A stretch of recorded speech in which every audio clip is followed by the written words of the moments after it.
So where am I supposed to down? No, to my right. Forward. No. Okay. Good. Okay. Good. Looks like we're all good. Okay. So my name is Thomas Paine. I've been asked to give you an introduction to myself, and so I figured, since I'm practically an expert on myself, I can wear this uniform. I believe it will be a huge fashion statement in the future. Also, I need a hat. Just so happens that I used to work in the Navy, which means I can wear this hat. I believe this is how it's worn. It's been a while since I was in the Navy. So, anyways, my name is Thomas Paine. My birthday is February 9th, 1737, and I was born in Thetford, England. Now, I was told that telling you I was born in England might be slightly off-putting, so it's worth mentioning that I did take an oath of abjuration against King George III in 1776. I am now a citizen of Pennsylvania. So, what were some of my contributions to other people's lives? I'm not really sure if I can call it contributions to history, as I'm not really sure how the future ends up. Hopefully, however, you're studying this, so I hope I made a positive impact. So, one of my contributions was common sense, which is something everybody needs. I wrote it in 1776, and I used political theory as well as theological means to denounce monarchy as a whole. This is all monarchy, like literally any monarchy I feel is like a sin against God. Um, Basically, like I talk about how monarchy's a sin because God didn't want people to have kings. Um, and there is I use biblical proof to prove this. Um, I also talk about how government is a necessary evil, um, because I also feel that government is a sin because it goes against people's personal rights to just rule themselves and to, live by their own laws. Another interesting point about this piece is that I clearly and blatantly point out deficiencies in the British government, specifically the rule of King George. He was kind of mad when I released this. Yeah, not sure how that's going to go over. Hopefully, I won't die because of it. If I do, that would be an interesting way to go. Anyways, talking about how government is a necessary evil, this is because it is meant to put a check on the social rules made by a people. This is meant to be a social contract. I'll explain that later. But um, I believe that this form of government, a form where the people are leading and the government is being ran by the people, would be best for America as a people, and it would allow for the government to work with the people's social contract and help the government and the people to work in tandem, making it the most effective form of government it possibly could be. The second piece that I wrote of note that I wish to mention is The American Crisis, also written in 76. This was a series of essays addressing, advocating, and justifying the American Revolution. In essence, I called out England again, saying that they were slavers and trying to put the American people into bondage.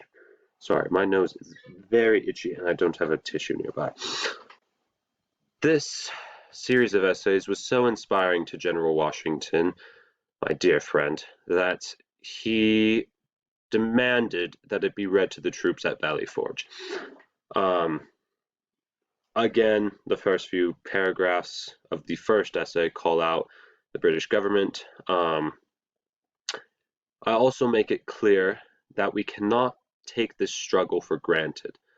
Um, a nice quote that I liked was, well, I wrote it, of course, I liked it, but I did think it was rather clever. Tyranny, like hell, is not easily conquered. Yet we have this consolation with us, that the harder the conflict, the more glorious the triumph. What we obtain too cheap, we esteem too lightly. I just really thought that this would help out to bring people to come to the revolution and to fight for what they believed in, because in all reality, if their citizenship and their freedom was just handed to them, would they really would they like it? I mean, they wouldn't have had to fight for it. They would have just sort of, yay. Anyways, that was an interesting piece, I thought. So some impacts. I hope I had impacts. These are the ones I think would be of most note. Common sense was hugely impactful on the general public. This pamphlet managed to bring public support to the rebellion, or to the revolution, and pressured leaders into declaring independence. It wasn't the only thing that pressured them, but it did add needed pressure. And I put my name on that document. Like I said, I called out the British government, and my dear friend Benjamin Franklin said something that I just thought was perfect. He said, "We must indeed all hang together, or most assuredly we shall all hang separately."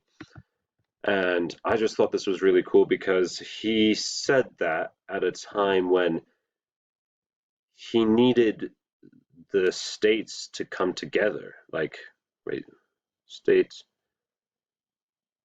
I like that terminology. He needed these states to come together. And while everyone esteems the founding fathers for signing the Declaration of Independence, essentially killing themselves if things went poorly, I did the same. I outwardly spoke against the king, and I mean,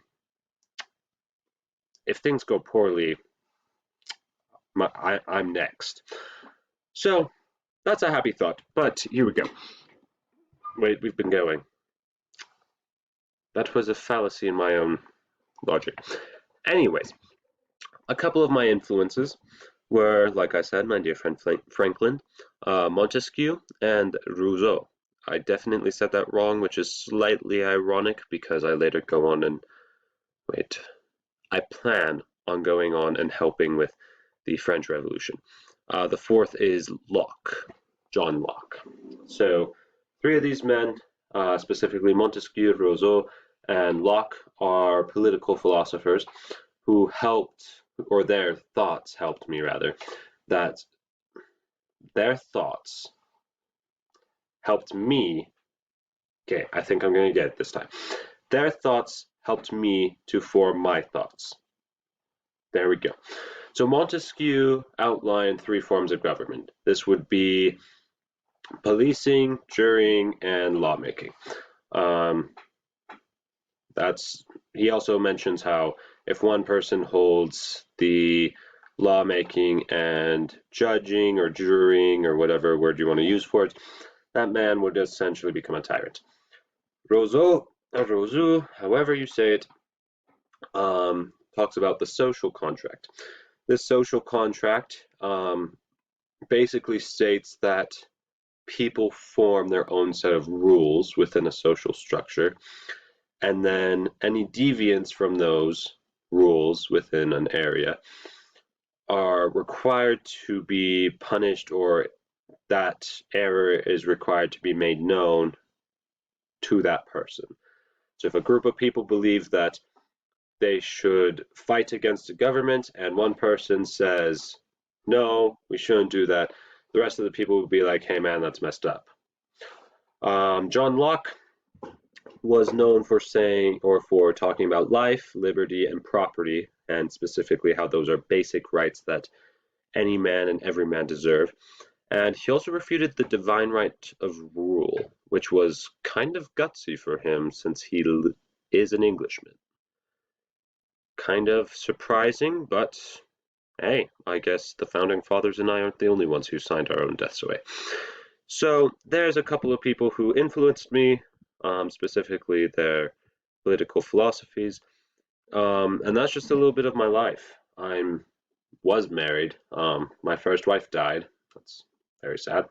My second wife left me, or I left her. It it was mutual. That was also very sad. But I have children, and they're the light of my life. So, thank you, future people. I hope that somehow I made an impact on your life. Maybe I'm a nobody. Maybe I was actually supposed to just tell you about a day in my life or like what my life looked like. I'm not really sure. Anyways, I hope that you find this very informative and hopefully I will see you all later, depending how far in the future you are. Goodbye.